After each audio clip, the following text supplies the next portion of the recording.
श्री स्वामी समर्थ आपल्या यूट्यूब चॅनेलवरती तुमच्या सर्वांचं पुन्हा एकदा मी खूप मनापासून स्वागत करते। आजच्या व्हिडिओमध्ये आपण घट चांगले उगवण्यासाठी काही टिप्स पाहणार आहोत। बघा, आपण घटस्थापना केल्यानंतर बऱ्याच जणांचं धान्य व्यवस्थित उगवत नाही। आपण जे घटामध्ये धान्य पेरलेलं असतं ते चांगलं उगवत नाही। काही जणांचा घट कुजतो, त्याचा वास येतो, घटाला बुरा येतो। प्रत्येकालाच वाटत असतं की आपले घट छान आणि दाट असे उगवावेत, कारण घट चांगले उगवण्यामागे सुद्धा काहीतरी चांगला संकेत असतो। अशी मान्यता आहे की आपला घट जेवढा चांगला उगवेल तेवढी आपल्या घराण्याची भरभराट होत असते। आपल्या शेतामध्ये तेवढ्या जास्त प्रमाणामध्ये पीक पिकत असतं, आपल्याला ते भरभरून मिळत असतं वर्षभर। तर घट चांगले उगवण्यामागे असेच काहीतरी चांगले संकेत आहेत। तर आजच्या व्हिडिओमध्ये मी घट चांगले उगवण्यासाठी काही टिप्स तुम्हाला सांगणार आहे। ह्या टिप्स वापरून तुम्ही जर यंदा अशीच घटस्थापना केली तर तुमचे सुद्धा घट अतिशय चांगले उगवतात आणि जेवढे घट जास्त चांगले उगवतात तेवढंच ते आपल्यासाठी खूप शुभ असतं। तर लगेच आपण आजच्या व्हिडिओला सुरुवात करूया, पण त्याआधी आपल्या अन्वीज मराठी कॉर्नर या चॅनेलला सबस्क्राईब करायला विसरू नका। सर्वात पहिली गोष्ट म्हणजे घटासाठी तुम्ही जी माती घेणार आहात ती रानातली काळी माती असावी। अशी बाहेरची कुठलीही पांढरी माती घटासाठी घेऊ नये, कारण त्यामध्ये घट चांगले उगवत नाहीत। काही ठिकाणी याला वावरी असं सुद्धा म्हटलं जातं। तर घटासाठी शक्यतो रानातली काळी मातीच वापरा आणि ती खूप चाळून वगैरे न घेता आपल्याला अशीच थोडी जाडसरच घ्यायची आहे। त्या मातीमध्ये मातीचे असे थोडे थोडे गड्डे सुद्धा असले पाहिजेत, दगडं वगैरे नसावीत, पण थोडीशी जाडसर अशी माती असावी। खूप चाळून वगैरे घेतली तर ती माती खूप मऊ होते, खूप बारीक होते। खूप मऊ आणि बारीक माती घेतली तर त्यावर पाणी ओतल्यावर ती माती खूप खाली दबते आणि त्यामुळे धान्यसुद्धा चांगले उगवत नाही आणि धान्यसुद्धा दबलं जातं। त्यामुळे शक्यतो रानातली चांगली माती घ्या आणि त्याचा सर्वात पहिला आपण खाली जो थर देतो तो शक्यतो थोडासा जाडसरच असावा। खाली तळाला अगदीच पातळ थर लावू नका। धान्य टाकल्यावरती आपल्याला मातीचा पातळ थर द्यायचा आहे, पण खाली बेसला आपल्याला थोडासा मातीचा जाड थरच द्यायचा आहे। त्यामुळे धान्य अतिशय चांगले उगवतात। तर काही दिवसांपूर्वी आपण आपल्या चॅनेलवरती पारंपरिक पद्धतीने घटस्थापना कशी करावी यावरती मी व्हिडिओ बनवलेला आहे।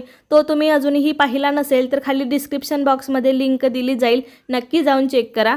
दुसरी गोष्ट म्हणजे आपण घटस्थापना करताना पेरण्यासाठी जे धान्य वापरतो, बरेच जण 5, 7, 9 अशा प्रकारचे धान्य घेतात। तुमच्याकडे जशी पद्धत आहे त्यानुसार तुम्ही घेऊ शकता, पण ते धान्य घेताना छान मोठे आणि टपोरे असे घ्या। अगदीच पोकळ किंवा कुजलेले धान्य यासाठी वापरू नका किंवा बारीक कण्यासुद्धा घेऊ नका। हल्ली बाजारामध्ये सप्तधान्यसुद्धा मिळतं, अशी एक पुडी मिळते, ती सुद्धा तुम्ही वापरू शकता आणि त्यामध्ये सुद्धा थोड्याफार कण्या आहेत किंवा खराब धान्य आहे, पोकळ धान्य आहे असं तुम्हाला वाटत असेल तर एका भांड्यामध्ये पाणी टाकून ते धान्य त्यामध्ये टाका। पोकळ धान्य वरती येईल आणि कडक धान्य खाली बसेल। वरती आलेलं पोकळ धान्य तुम्ही काढून टाका आणि खालचं धान्य आहे ते तुम्ही पेरण्यासाठी वापरू शकता। असं चांगलं धान्य जर पेरण्यासाठी वापरलं तर तुमचा घट अतिशय चांगला उगवू शकतो।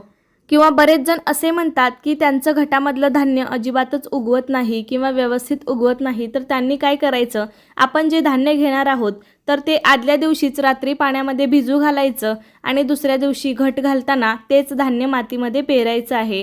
त्यामुळे घट लवकर आणि चांगले उगवतात, कारण धान्य आधीच ओलं झालेलं असतं, त्यामुळे त्याला लवकर अंकुर फुटतात आणि घटसुद्धा आपले लवकर उगवतात। आता तिसरी गोष्ट म्हणजे घट कशात लावायचा किंवा घट कशात बसवायचे, कशात घालायचे। तर आमच्या इकडे घट हे पत्रावळीवरती घातले जातात, काही जण टोपलीत सुद्धा घालतात। टोपलीत सुद्धा घट खूप छान उगवतात। काही जण केळीच्या पानावरती घालतात। तुमच्या घरामध्ये परंपरेनुसार जी पद्धत आहे त्यानुसारच तुम्ही करा। तुम्ही टोपलीत जरी घट बसवले तरी त्या टोपलीच्या खाली आपण एक डबा किंवा एक भांडं ठेवलेलं असतं आणि एक्स्ट्राचं जे झालेलं पाणी आहे ते त्या डब्यामध्ये साठतं, त्यामुळे टोपलीत पण छान उगवतात। आणि जरी तुम्ही पत्रावळीवरती बसवणार असाल तर मग त्याच्या खाली आपल्याला एखादं ताट ठेवायचं आहे किंवा एखादी छोटीशी पाटी किंवा थोडीशी मोठी असली तरीही चालेल। त्या पाटीमध्ये पत्रावळी ठेवून मग तुम्ही थोडासा मातीचा जाड थर द्यायचा आहे, मग त्यावरती धान्य पसरून पुन्हा मातीचा पातळ थर देऊ शकता। अशा पद्धतीने सुद्धा घट अतिशय चांगले उगवतात। अनेक ठिकाणी मातीचा घट वापरला जातो, शक्यतो इतर कोणत्याही धातूचा न घेता मातीचाच घट वापरायचा असतो, कारण घटामध्ये ओतलेलं पाणी सतत पाझरणे आवश्यक असते। त्या मातीच्या घटामधून थोडंसं पाणी पाझरत जातं, जेणेकरून त्याच्या खाली ठेवलेल्या मातीत आणि त्यात टाकलेल्या बियांना रुजवण्यासाठी त्याची खूप मदत होते.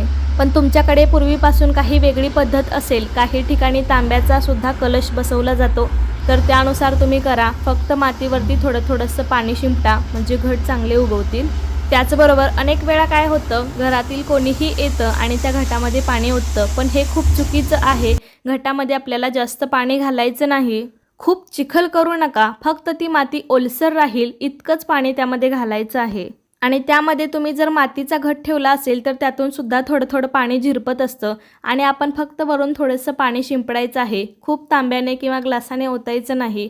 आणि त्यानंतर तुम्हाला वरची माती थोडीशी कोरडी दिसेल, तेव्हाच मग तुम्ही त्यानंतर त्यावरती पाणी शिंपडायचं आहे. 1 ते 2 दिवसाआड तुम्ही थोडं पाणी शिंपडू शकता. कारण घटामध्ये जास्त जरी पाणी झालं तर घट कुजतो, त्याचा वास येतो, घटाला बुरा येतो, त्यामुळे घटसुद्धा चांगले उगवत नाही. त्यामुळे ही टिप्स तुम्ही नक्कीच फॉलो करा.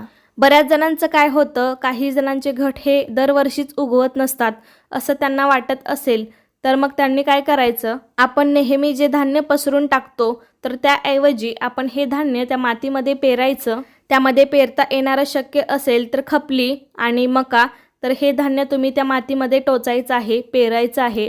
तर हे धान्य योग्य पद्धतीने मातीमध्ये कसं पेरायचं ते तुम्हाला पाहायचं असेल तर आपला घटस्थापनेचा पूजाविधीचा व्हिडिओ आहे आपल्या चॅनेलवरती, डिस्क्रिप्शन बॉक्समध्ये लिंक आहे. तो व्हिडिओ तुम्ही पहा, त्यामध्ये मी डिटेलमध्ये माहिती दिलेली आहे. तर त्यानुसार पण करू शकता. इथे सगळंच सांगत बसले तर हा व्हिडिओ फार मोठा होईल. त्यानंतर सांगायचं झालं तर बरेच जण काय करतात, मातीमध्येच सगळं धान्य मिक्स करतात आणि त्यामुळे सुद्धा अनेक वेळा घट चांगले उगवत नाही.